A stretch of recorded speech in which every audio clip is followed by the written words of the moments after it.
Hello and welcome to another AARP Arizona Happy Hour virtual tour. I am Brenda with the Arizona State Office of AARP.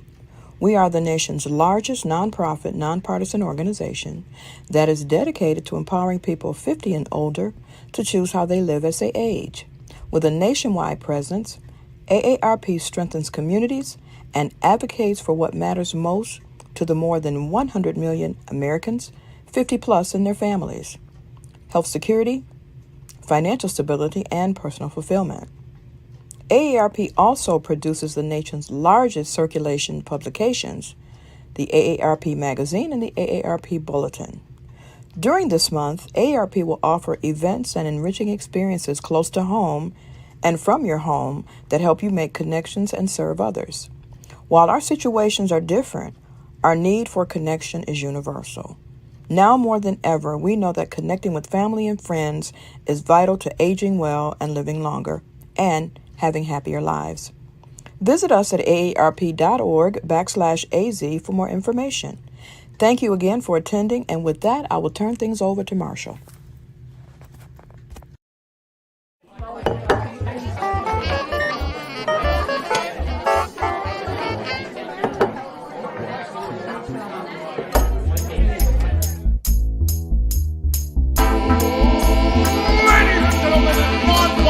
Folks, welcome to the show. Get ready to meet your host for the night, Arizona's very own hip historian himself, Marshall Shore. Well, hello and good evening. I want to welcome you all to Arizona History Happy Hour. Oh, I am so happy that you are here. So welcome, whether you're watching on YouTube, Twitch, LinkedIn, Facebook. I'm just happy that you're able to join us this evening as we get a chance to do a little romp through some Arizona history. So my name is Marshall Shore, and I am your host. I'm also known as the Hip Historian. And, as the Hip Historian, that means I get to play with Arizona history. Oh, actually, I've changed the order of things. So let's talk a little bit about what's going on today, September 28th. Well, back in 1953, Tucson's only Spanish radio broadcast started up. It was started up in 53. They played Mexican soap operas. They had 700 albums they were choosing from. They had English lessons available, as well as so many programs for just the community. Now, it was KEVT that launched in 53. It ran until 81 when it was bought, and then kind of did a relaunch. Another company did it later on. Now, there are more than just one radio station focusing with Tucson on language, on Spanish language. And I thought that was kind of important to talk about today because you'll see why in just a few minutes. Now, it is also National Strawberry Cream Pie Day. That bright red, that juiciness, that sweetness, that bright red, oh my gosh, of a fruit that can be used in milkshakes, juice, ice cream, preserves, and of course, pies. So today is a great day to have a strawberry cream pie. It is also Drink Beer Day. Raise a glass in celebration. This day actually goes back to the early 1900s and is just intended to raise awareness of beer. It's made from malted barley, wheat, hops, yeast, water. It's a great opportunity to sit down and have some quality times with friends or neighbors. And that leads us right into National Good Neighbor Day, which is just a day, saying hello to your neighbors, getting a chance to know them, may foster more sense of community between all of you. So it's a great day to just kind of enjoy your neighbors. It is also Read a Child a Book You Like Day, which just celebrates reading to children. It also is on the date of Kate Douglas Wiggin, who wrote Rebecca of Sunnybrook Farm. She dedicated her life to children and was born on this date back in 1856. So, there are so many benefits from reading to a child. It doesn't matter what you read to them, just read. All right, what can you expect from this evening? Well, it's a little bit of a different show, but we'll still have trivia, little Arizona, some Arizona music, and of course, we'll talk about a beverage, and we have an amazing guest on. So, as I said, my name is Marshall Shore. I'm also known as the Hip Historian. And so, with that,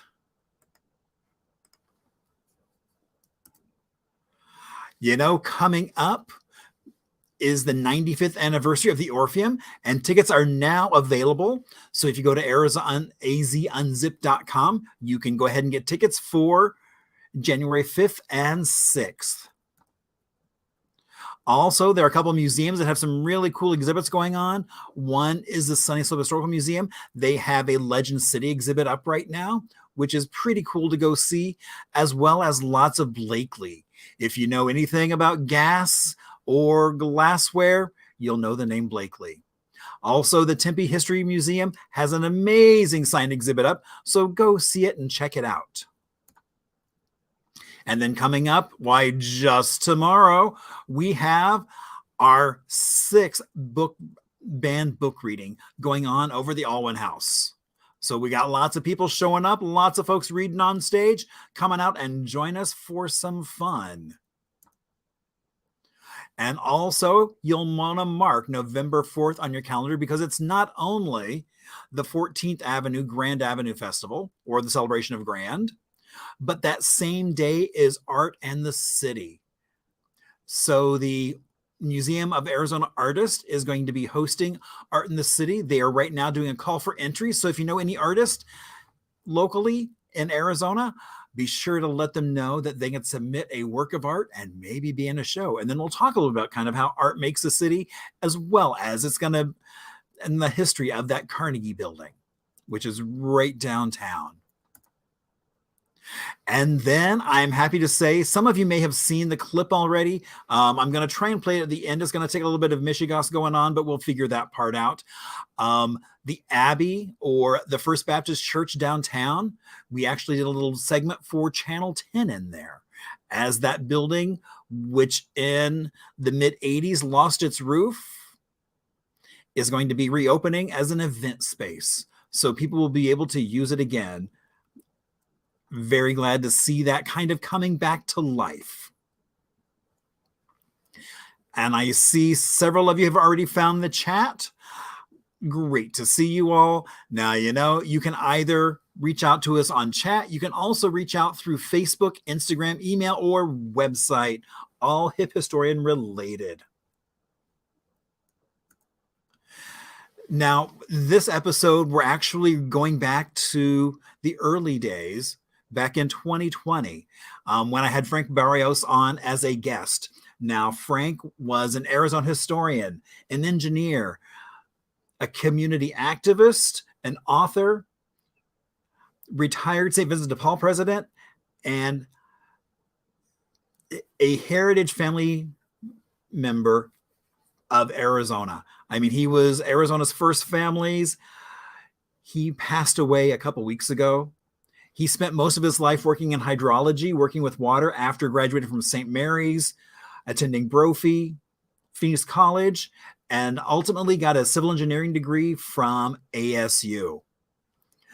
And he's written Mexicans of Phoenix, The History of St. Vincent de Paul, as well as helped co-write Reflections from a Community, The History of Chicano por la Causa. So let's hear, it's also interesting looking back at 2020 and realizing how I think how much better the show has gotten. So I hope you agree. Frank, we had a little bit of technical issues, so you actually don't get to see his smiling face, but you get to hear that amazing voice with so much history to share.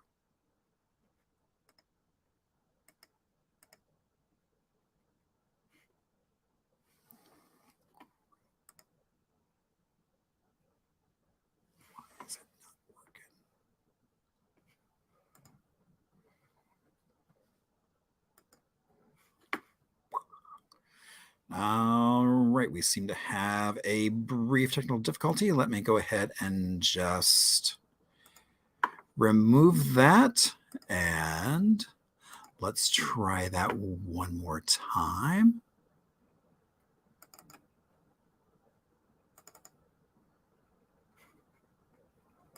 And because it is indeed happy hour, we have our weekly cocktail. This time it is created by the amazing PJ over at the Valley Ho.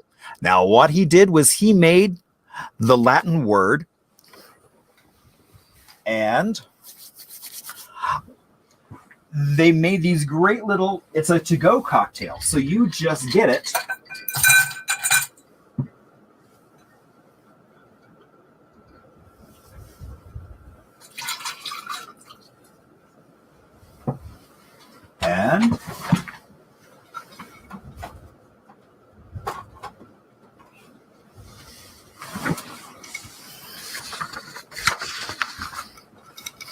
And here is indeed. So what I love about PJ is, so last week I threw in the cocktail some Luxardo cherries. So he threw in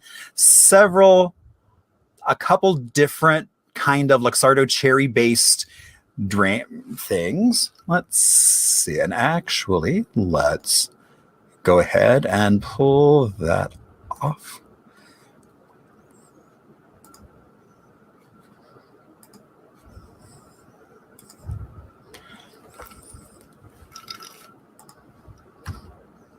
So you can see, it's got a little bit of mezcal, a little Patron, some green chartreuse, some yuzu lime limoncello,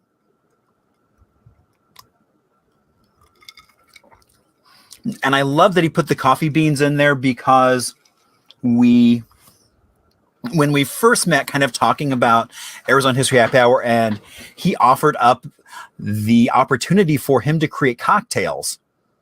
It's like, so that's why he put the coffee beans in there, and he knew I like Luxardo cherries, so that's why he threw in the Sangue Morlock, as well as Luxardo Maraschino.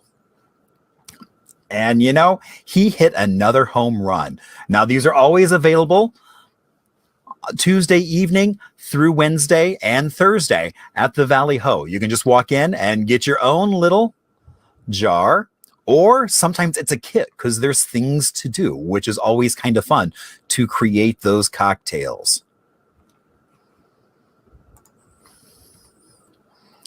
Now, this is a segment I like to call From My Collection, and so I have a house full of things.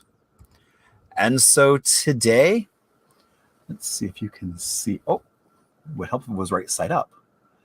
So this is an ashtray from the Camelback Inn. So have any of you ever been to the Camelback Inn? Because it opened its doors back in 1936. And one of the major investors was John C. Lincoln. Then in the late 30s, they finally opened up a bar. It was called the Sleepy Spanish Cantina, and they served 30-cent martinis. I sure wish we could go there and enjoy a martini right now for only 30 cents. It was also where Barry Goldwater had his election night headquarters for his unsuccessful attempt to become the 1964 president. In the late 60s, he sells it to Marriott. And about a decade ago, they went through a huge renovation. And so if you haven't been there, I highly suggest you go and check it out, because it's a really cool place to just kind of hang out, get a cocktail, meet friends, even have a staycation there.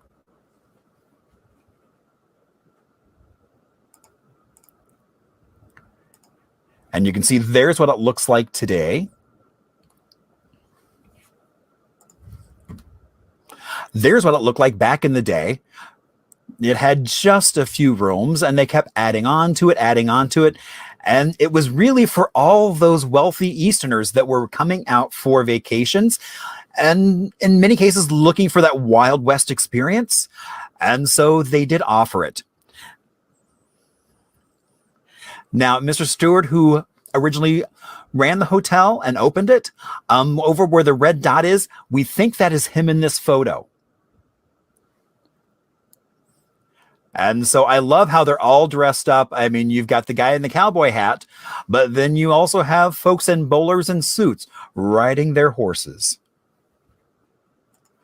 Many of them for the first time. Now, you know, through the miracle of modern technology or ancient technology, I'm happy to bring on a guest. Now, you know, sometimes technology has its own ideas of what's going to happen. And that is kind of what we're in today. But I do want to bring on my friend Frank Barrios. Now, I've known Frank for quite a while. I mean, I think we first met, I think, just running around town, but he is a member of the Arizona's First Families. He is an amazing historian and has a ton of stories. And he also wrote a book called Mexicans in Phoenix, chronicling a lot of his family, as well as just the culture that was here of the Mexicans that were in Phoenix at that time. And so we're going to have all kinds of fun. Hello, Frank. Hello, Marshall. How are you? I am good. How are you doing on this fabulous night? I couldn't be better, and I really appreciate you having me on your program. Thank you very much. My pleasure. And I guess I tell people a little bit about myself. I'm an engineer. My entire working career, my entire life has been here in Phoenix, but my working career was in water. And I served several years in the Central Arizona Project Board of Directors. And after I retired, I've been very involved in history because my family has a stake in the history of Phoenix and Arizona. My family goes back to when Arizona belonged to Mexico. And my grandfather came from Yugoslavia. And my grandmother was Hispanic from here, Mexican from the Valley. And I've got a history that I'm very proud of. And since I've retired from the water arena, I've been involved in history of Arizona and primarily of Phoenix. And you were saying when you were working, you actually went all over the state. Yes, I worked for the State Department of Water Resources. And before that, I worked for the Bureau of Reclamation. But I was the head of flood control for the state of Arizona. I was the head of planning for water for Arizona, AMA director for Pinal County, and for the Phoenix Active Management Area. So I've got a history of, like I said, it was all dealing with water. And of course, the reason Arizona and Phoenix is growing is dependent on our water supply, and we constantly have to be looking for new supplies as we continue to grow. Because, I mean, it's like, as you look in just the history, water has such a huge history and control and power here. Absolutely. We were one of the first reclamation projects in the United States was when they built Roosevelt Dam. And Teddy Roosevelt came down and dedicated the dam when it was completed. But it was there were several others, but it was one of the very first reclamation projects was here And of course, today that's administered by the Salt River Project.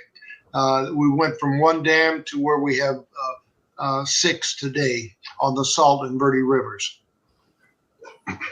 Indeed. So one thing we always do on every show is we do trivia.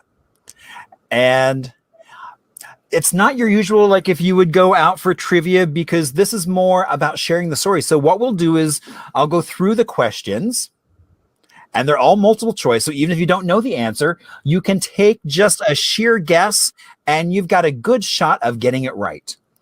And you can keep track of your answers either on a pad and paper near you, or you can throw them into the chat. Whatever you want to do, you go right ahead and do it. All right, so let's go ahead and start. And we've got 10 questions.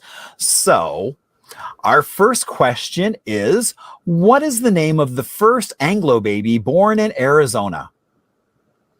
Was it A, Zona Jones? Was it B, Carl Hayden? C, Gila Howard? Or D, Guy Smiley? Which one of those folks was the first Anglo baby born in Arizona?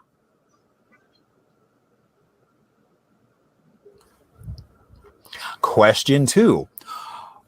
What was the year when the largest ever Salt River flood occurred in Phoenix? Was it A, 1891, B, 1906, C, 1916, or D, 1920?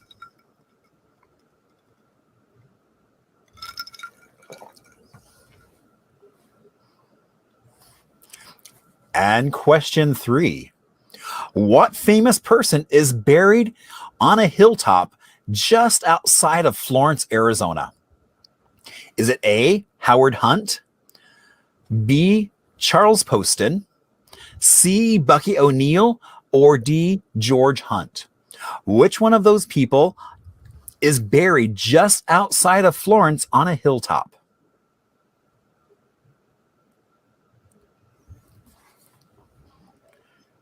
And question 4, where was Mobile, Arizona located? A, near Tucson, B, near Maricopa, C, near Page, or D, near Bisbee?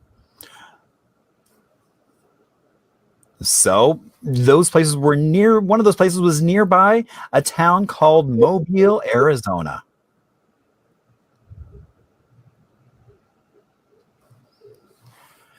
And the halfway point, question 5. Who was Benjamin Franklin? Now, not that Benjamin Franklin, it's a different Benjamin Franklin. So was he A, an Arizona State Marshal, B, Arizona State Secretary of State, C, Arizona State Territorial Governor, or D, Maricopa Constable? So one of those offices was held by Benjamin Franklin. Which one was it? Question 6. Who was Hattie Mosier?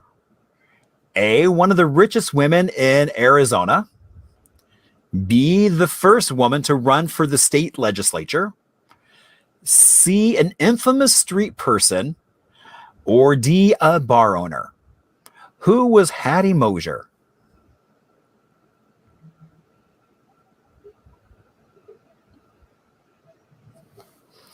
Question 7. Who was the first non-Indian woman to live in Phoenix, Arizona? A, Margaret Loring, B, Elena Garfus, C, Trinidad Escalante, or D, Marion Lane? Who was the first non-Indigenous woman to live in Phoenix?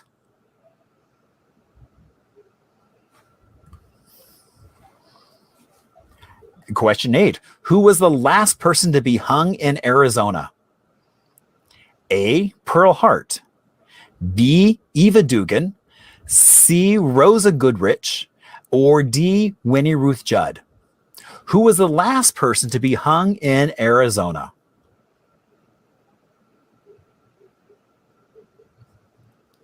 And we're coming to the home stretch. 2 more questions to go. Where is the famous Arizona Mormon pioneer Jacob Hamlin buried?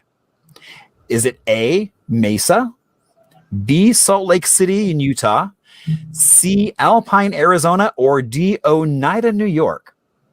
Which one of those places is where Jacob Hamlin is buried?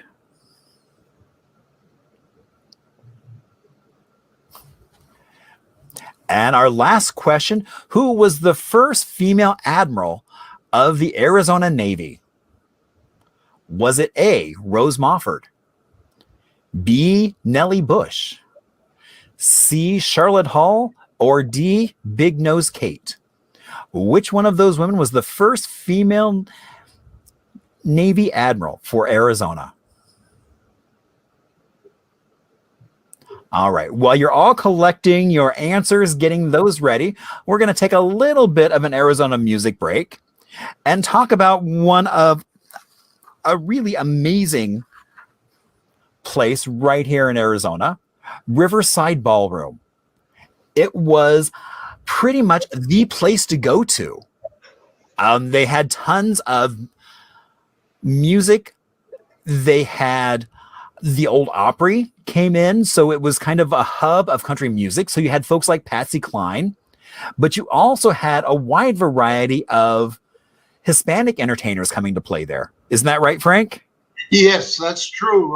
Riverside Ballroom was certain days was for Hispanic entertainment, other days were for country western, and it was located just off of above the Salt River, and it was a very popular place to come to listen to. But again, it was basically aimed at different cultures, and but it was very popular with the folks in Phoenix. And I know on the pictures that you show, Pedro Bogarin, born in outside of where Sun City is, Marionette it was called, and he became very famous in Arizona, New Mexico, and California. He had a band, and he would play very, very popular here in Phoenix, and would play in the Riverside Ballroom and also in Calderon Ballroom in South Phoenix. So yeah, I mean, between those two, that they were both happening spots. Oh, absolutely. The place to be. Indeed. All right. So let's get ready for some answers. All right. So who was the first Anglo baby born in Arizona? Gila Howard. I think we missed the D there, but I know the picture jumped up somehow. There you go. Let me mention Gila in 1848, after the war with Mexico, Arizona, north of the Gila River, became part of the United States. And in 1850, there was a couple on a raft. If you can believe this, they were floating down the Gila River in the area where Gila Bend is today, 1850. And the wife, Mrs. Howard, was pregnant. So they put the boat to the shore. She had the baby. And because the baby was born on the Gila River, they decided to call it Gila. And they got back on the raft and continued down to the Colorado River and eventually to California. In all probability, they were going to the gold rush in California. But you can say first Anglo baby, first baby born of an Anglo couple after Arizona became part of the United States. Again, the Gila River was the boundary, so had the baby been born on the southern boundary, it still would have been Mexico. But the Gadsden Purchase, of course, extended the boundaries, and eventually it included the boundary that we now have for Arizona. All right, and question 2. What year was the largest flood for the Salt River? The answer was 1891. 300,000 cubic feet per second hit the Salt River through the Phoenix area. I noticed you show the picture of this is a picture you show is at the Tempe area, but there's another picture that shows that from the 1891 flood, the water from the Salt River reached Central and Jefferson in downtown Phoenix. And we never saw a flood that large again. 300,000 cubic feet per second is a lot of water. And but what it did was it created a floodplain area for Phoenix. Everything south of Phoenix became in the floodplain, where before people were building nice homes in South Phoenix. But after that, if you had money and you're going to build a nice home, it was going to be north of Phoenix because And the end result was many of the minorities who couldn't afford property or they started buying up land south of Phoenix because it was cheaper. And so the Chinese, Mexican, Black communities started communities south of Phoenix. But a good part of that was because nobody realized that south of Phoenix was in a floodplain. And as you can see, the distance between the Salt River and Jefferson and Central is quite a distance for the floodwaters to reach. Wow, that was a heck of a lot of water coming in. A lot. To date, we've not seen that much water come through Phoenix. All right, question 3.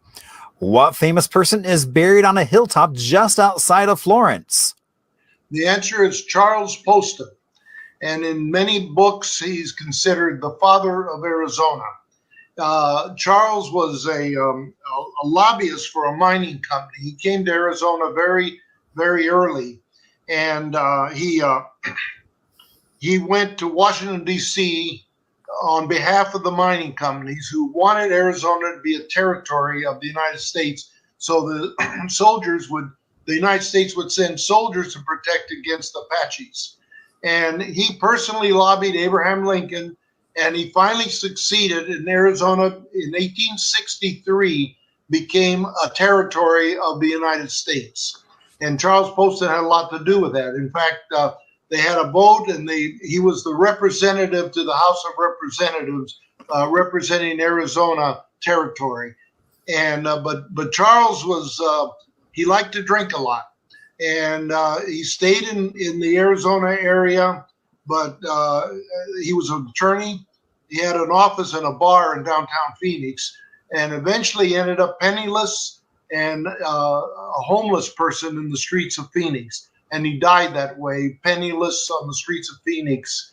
And they buried him. And many years later, the Daughters of the American Revolution and some other folks got together and decided that they didn't want him in a pauper's grave in downtown Phoenix. So they dug him up, took him to the hilltop on Florence, Arizona, built a pyramid to honor him.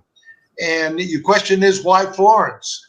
Well, according to the story, he once lived in Florence for a while, and he pointed to the hilltop outside of Florence, and he said, he would be a place for a temple. He was not a Christian. I believe he was a Zoroaster. But he said someday he would build a temple on top of that mound. And of course, he never did. So when the people that wanted to honor him, they dug him up and put him on top of the hill. The pyramid is still there. There's a road that leads up to the top, but it's highly vandalized. But the pyramid is still there. Wow, that's crazy.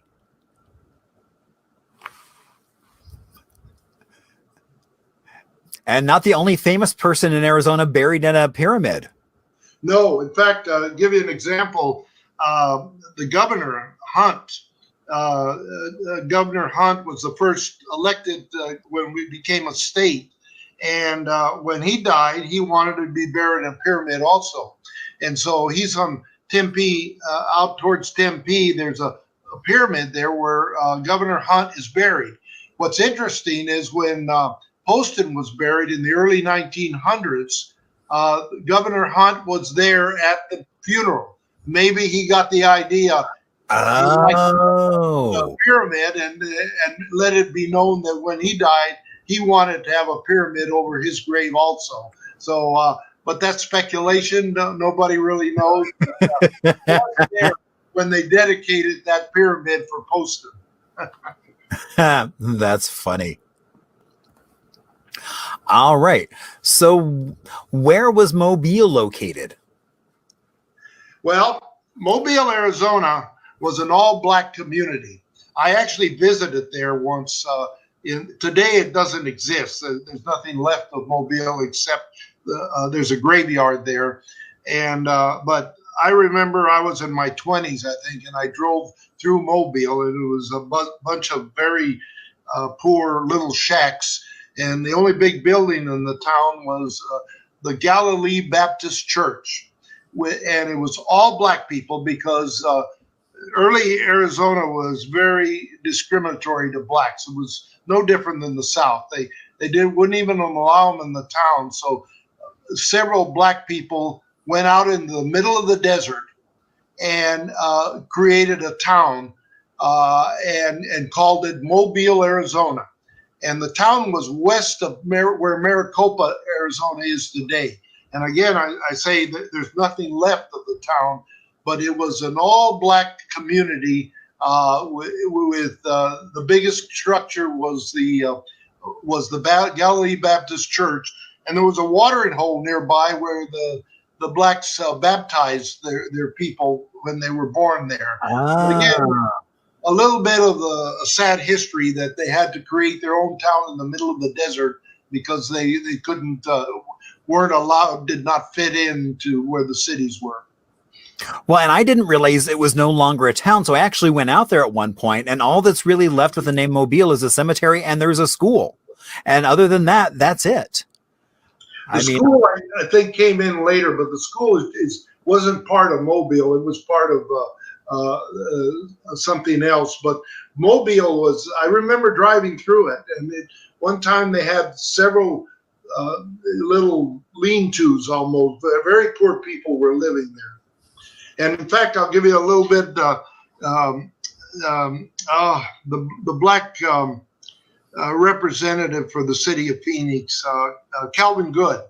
Calvin Good has kind of taken Mobile under his wing, and he unofficially looks after the history of Mobile. There was a lot of black people that were born and raised there in Mobile.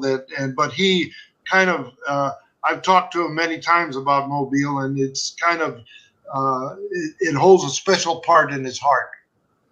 Understandable. I didn't realize he was involved in the preservation of that. That's great. Yeah, there's not much preservation because there's nothing much left. But the one thing that is there, and that someday maybe something can be done, is there's a fairly large graveyard there of the people that are buried there, and of course there's no protection or nothing for those graves. And someday maybe a fence can be built around it, or some kind of protection in the future, because honoring people who were part of Arizona history. All right. And who was Benjamin Franklin? He was an Arizona state territorial governor. And Benjamin was appointed by the President of the United States in 1896 to be the governor of Arizona, and he moved in. He was a Southerner too. It was interesting because this was after the Civil War, and but he was very political, and he was appointed governor of Arizona. He didn't live very long. He died 2 years later in 1898. He's buried in the Pioneer Cemetery. He's got a grave there where he died and was buried. It's interesting too, if you read his history, he, as most politicians, they like to stretch the truth a little bit.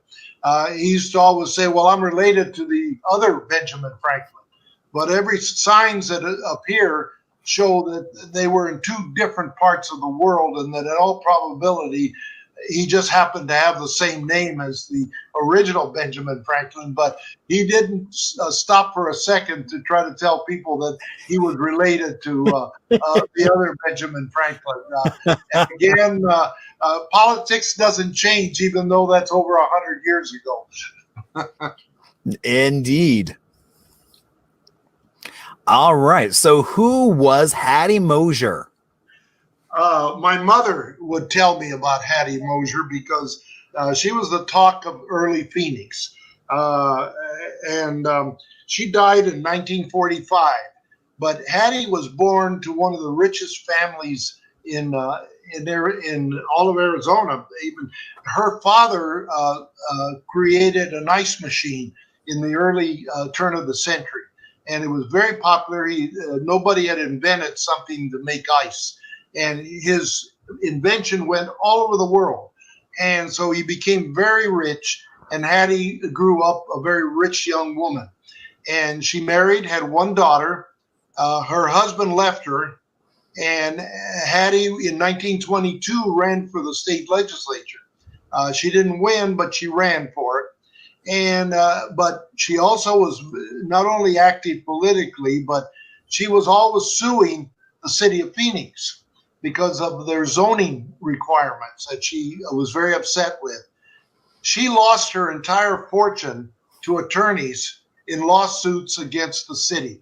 So she found herself, as she grew older, penniless on the streets of Phoenix. And people would talk about Hattie. They'd see her walking the streets. My mother would tell me she would, it was a joke to see Hattie. She would wear clothes back to the early 1900s or so. She wasn't, and luckily enough, she didn't live on the street because one of the hotels that she had once owned, the manager let her sleep in the back room somewhere. And like I said, she finally died in 1945. A very interesting career, but I think her most famous position, if you talk to any of the old timers of Phoenix that were in Phoenix in the 40s, will tell you all about Hattie Mosier. She was when she died, she made the front page of the Arizona Republic. Well, I know in the 70s, there was the Sahara Hotel downtown. And so they had a bar named for Hattie because even in the 70s, I mean, she had kind of developed this whole backstory and her name was still really well known even at that point. Somebody did ask where the Pioneer Cemetery is. It is over on Jefferson and 13th Avenue and takes up pretty much 2 city blocks. That is correct. It's actually closer to 3 that they take a big area, and it is the oldest established cemetery in Phoenix. And buried there is many of the Darrell Dupa, the man who named Phoenix, Jacob Waltz, the famous legend of the Superstition Mountains, buried there. Indeed, the Lost Dutchman. He's not lost, just his gold. Yeah, that's right. He's buried there in the Pioneer Cemetery. King Woolsey, Benjamin Franklin, a lot of Chinese buried there, a lot of Hispanics. It's interesting, even though there was a lot of segregation in early Phoenix, they didn't segregate when you died. But in the South, I think they did in places. But at least in Phoenix, there was a mix of different people of different races buried in that cemetery. It runs from around 13th Avenue to 15th Avenue and heads south to the railroad tracks. Right. All right. So question 7. Who was the first non-Indian woman to live in Phoenix? Trinidad Escalante was her name. And a very religious woman, very good woman. She was born in Hermosillo, Sonora. And she was like, I don't know, I don't have the age, but she was very young when she married Jack Swilling. She was the wife of Jack Swilling, who's always thought of as one of the founders of Phoenix. And Jack, of course, had a lot of problems. He was addicted to laudrum because of some wounds he had from the Civil War, and he also was an alcoholic. So mixing dope and booze doesn't make for a very good person.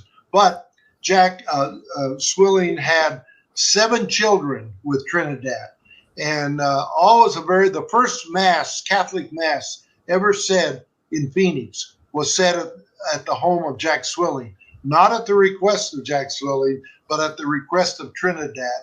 And when Jack was dying, and when he was dying in Yuma, they asked him, how about your poor wife? And he said, well, I think I treated her well, but when I was on drugs and drinking, I don't remember what I did. So my guess is she suffered a lot with Jack. He was up and down. He was basically seemed to be a decent person, but when on drugs and drinking, he became a different person. And then after he died, she remarried and had 3 children. And her second husband was also an alcoholic and killed himself.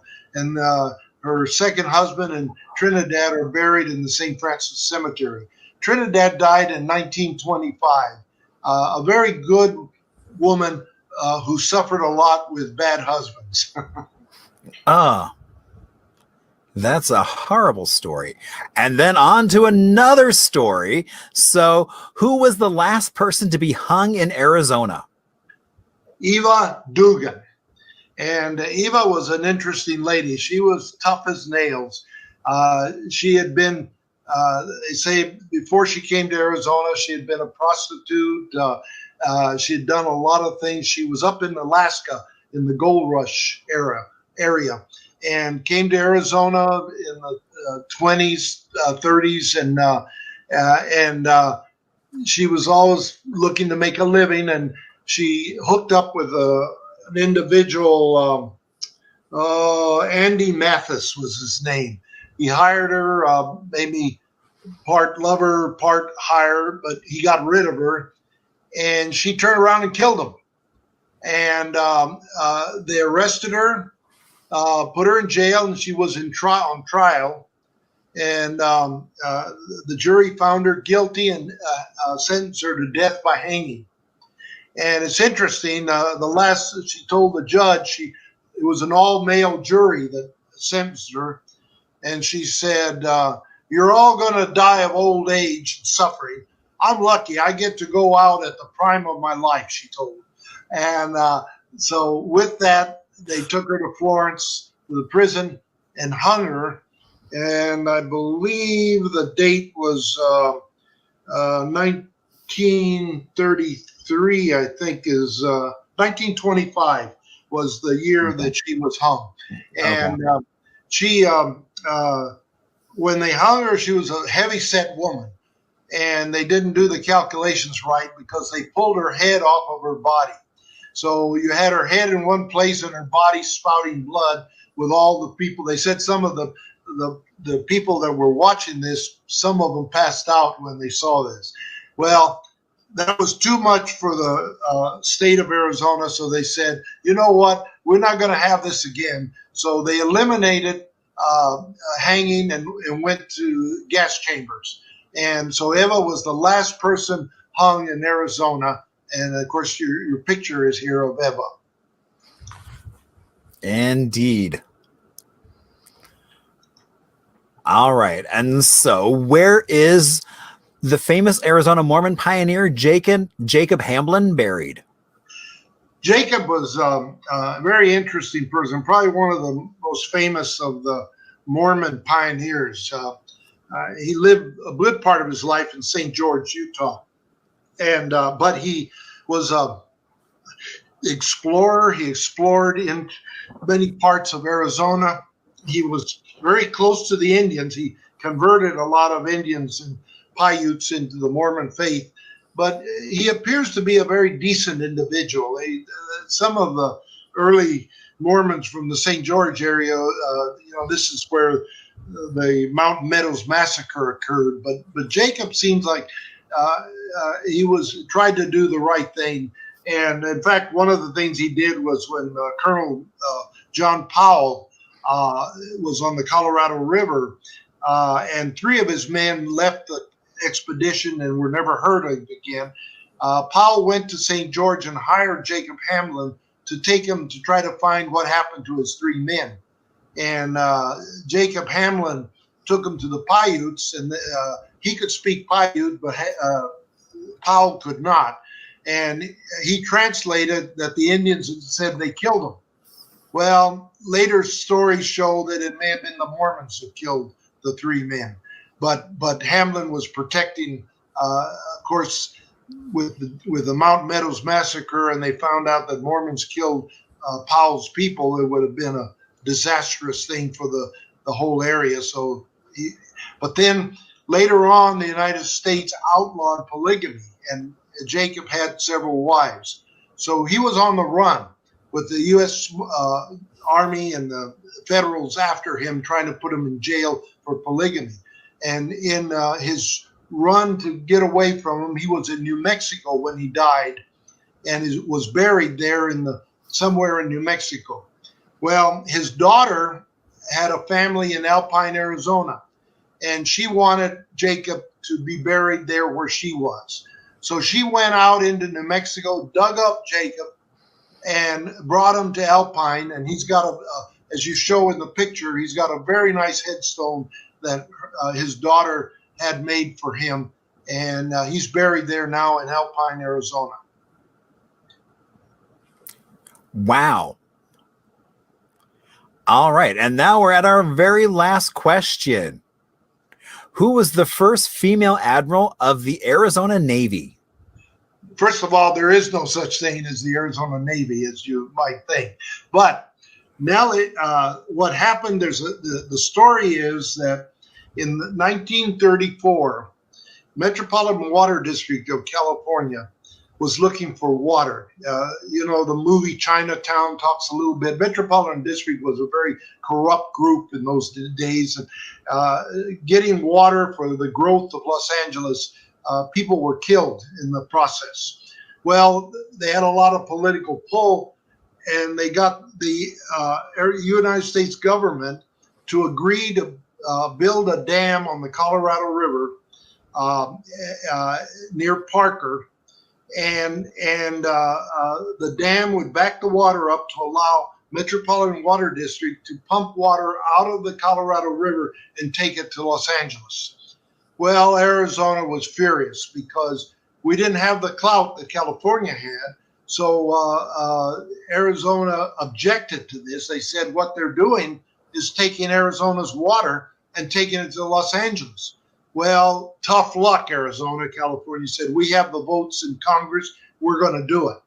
Well, the construction crews showed up to build the Parker Dam there on the Colorado River. Arizona sent the National Guard to the river. They had tanks. There were tanks on the Arizona side with the tanks aimed towards California. And what they did is Nellie Bush was running a ferry boat to cross the Colorado River between Arizona and New Mexico. Here's a picture of her on her ferry boat. Well, the Arizona National Guard mounted a machine gun on her ferry boat. And of course, the construction crew showed up, found tanks aimed at them, and Nellie's ferry boat had a machine gun with a machine gunner on it. Well, they quickly turned around, but this hit the national news. With New York City, Los Angeles, they thought this wasn't 1834, this was 1934, and it hit the news everywhere. And the front page of the New York newspaper read, they found out, what they did find out was Nellie was the one that was running the boat of the ferry with the machine gun on it. So they called her Arizona's Admiral of the Arizona Navy. And Los Angeles had huge articles. It was, this was something that made news everywhere. Nellie was a very little known woman living in Parker, Arizona, running this little bit of a ferry. And all of a sudden, Her name was all over the United States, everywhere. And Nellie became so famous, she ran for the state legislature and was elected several times. She was one of the first of the female state legislators because of her fame as the admiral of the Arizona Navy in the battle against California. And of course, Arizona backed off. Parker Dam got built. MWD built their pumping plant and took 1 million acre feet of water out of the Colorado River and sent it to Los Angeles. And it wasn't until many years later that Arizona built the Central Arizona Project, and we finally got the water that we so valiantly fought for over the years, which California kept taking. California contributes no water to the Colorado. Arizona contributes several locations. The Little Colorado, the Santa Maria River. There's several places that Arizona, the Gila River, contributes water to the Colorado, yet the only water we were taking out of the Colorado was in the Yuma area. And finally, when the CAP was approved, we started taking water into Central Arizona. Wow. And all because she had a little ferry shuttling across from California to Arizona. Oh, yeah. She was, boy, they loved her. And they had an election. She won the election, became a state legislature. She was that one event made her famous through the entire United States. And my understanding is if you had bought a newspaper in New York City, there was a talk about Nellie Bush, the admiral of the Arizona Navy. Wow. So, Frank, I know I showed earlier your book about Mexicans in Phoenix. Is that the only book that you've written? No, I also co-authored a book on the history of Chicanos por la Causa with Santos Vega. And it's not a book, it's more of a pamphlet on the history of how they were started. But my latest one, in November 9th, I just finished a book with the History Press, which is a subsidiary of Arcadia Publishing. And it's called The History of the Phoenix Society of St. Vincent de Paul. St. Vincent de Paul is the largest St. Vincent de Paul in Phoenix, is the largest St. Vincent de Paul in the entire world. We're in 150 countries throughout the world. And we have a headquarters in St. Louis, Missouri, but Phoenix, Arizona, which St. Vincent de Paul started in 1946 here in Phoenix, grew, and today we're the largest, most successful St. Vincent de Paul in the entire world. And I put together this book that tells the history of how we started and how we became the largest St. Vincent de Paul in the world, dedication of people, support from companies. It's a great story, and I just tell people the book will be out November 9th.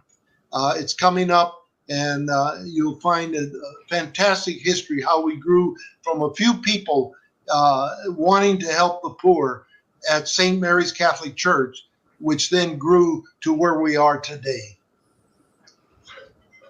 Wow. All right. Well, I look forward to getting a chance to see that book. And Frank, thank you so much for taking time out of your evening to hang out with us and share some of your amazing stories. Thank you for having me. I appreciate it. And have a great rest of your night. Thank you. Thank you very much.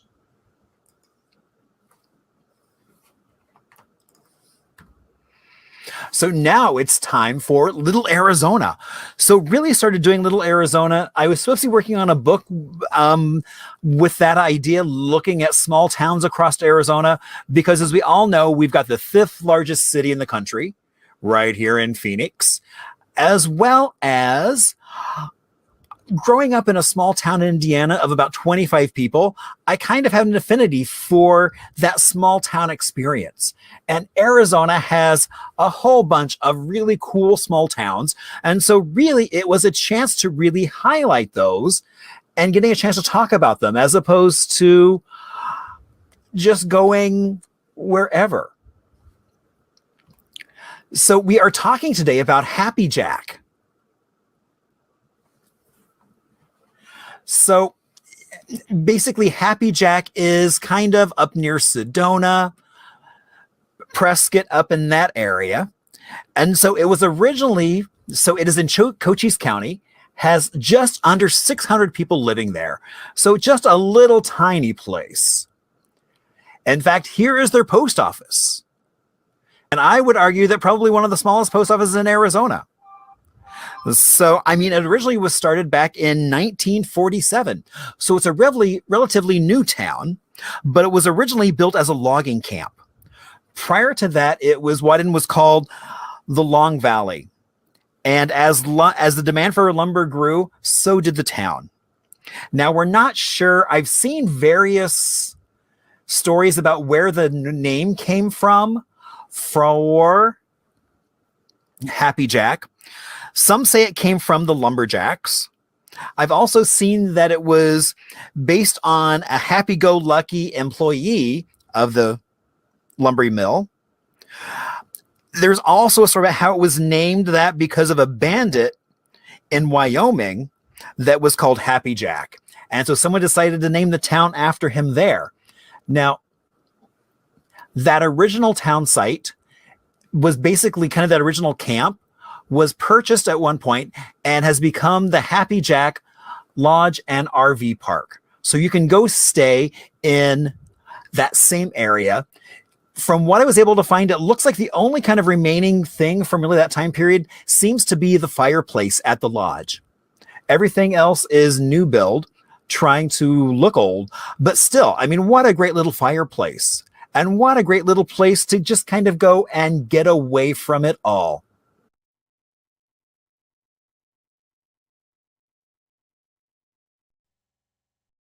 And because it is indeed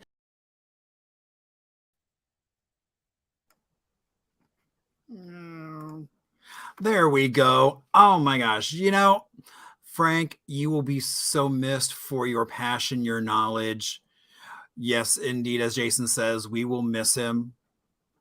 I mean, his voice, he had so much in his head. And so, indeed, all those stories that he told all of us are just treasures. So thank you, Frank, for doing just what you did. So next week we have Brendan O'Connor. So he is a associate professor at ASU. He is a linguist and anthropologist and recently wrote a book called Multilingual Baseball. So that's going to be a lot of fun as we get to hear from him. That's going to be such a fun show as well. So be sure to check that out. That will be next Thursday, 7 o'clock with Brendan. And as we get ready to say goodnight, please, if you have ideas, I know actually somebody sent me a note just yesterday. And so we have a guest coming on in October that just came from somebody saying, hey, what about this person? And I'm like, oh, that's a great idea. So you never know.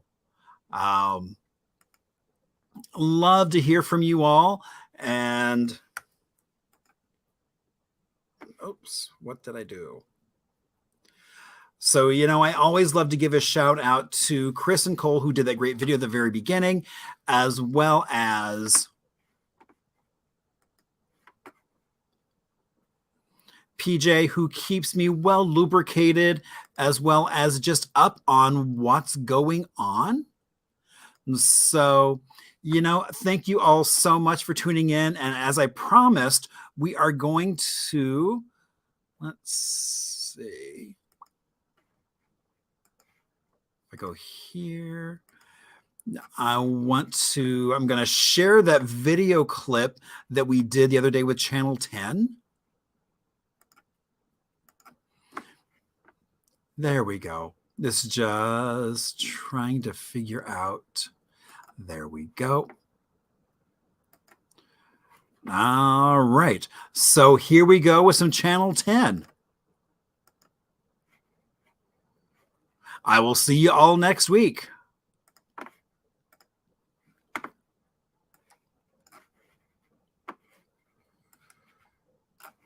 Modern apartment building stands an old church in downtown Phoenix, but it is about to be reborn. The Monroe Street Abbey at 3rd Avenue in Monroe will become a special event venue, and the work is already underway on that. Fox 10's Brian Webb live tonight with the details. Brian. Well, guys, at first glance, you might think this church is ready for the wrecking ball, but it has a good location, good bones, and now a new business plan.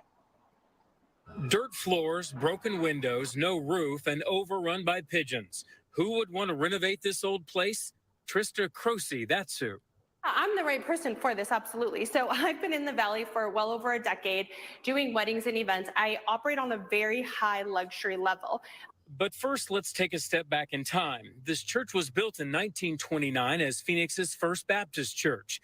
The congregation moved out in the 60s, followed by a fire, a giant beehive, and ghost sightings. Marshall Shore is a Phoenix historian. They would never build a building like this today. The scale. I mean, it's that Italian Gothic. It's got such presence downtown. One thing that won't be replaced is the roof, keeping that old world rustic feel in the new and improved facility. So when we have that mix of old and new, people think, oh, you know, we're such a new city, but we actually have a lot of history. The lease is signed and the work already underway. Today, a video crew is using the ruins to make a rap video. And God willing, soon special events like weddings will bring this building back to life. The service, they want the quality, they want the look, they want the ambiance. And so what I want to do is take that level of service and experience and bring it into a downtown kind of feel. Former Phoenix Mayor Terry Goddard owns the building, and the hope is that other businesses will set up shop here as well. The first wedding should roll out early next year. Live downtown, I'm Brian Webb, Fox 10 News.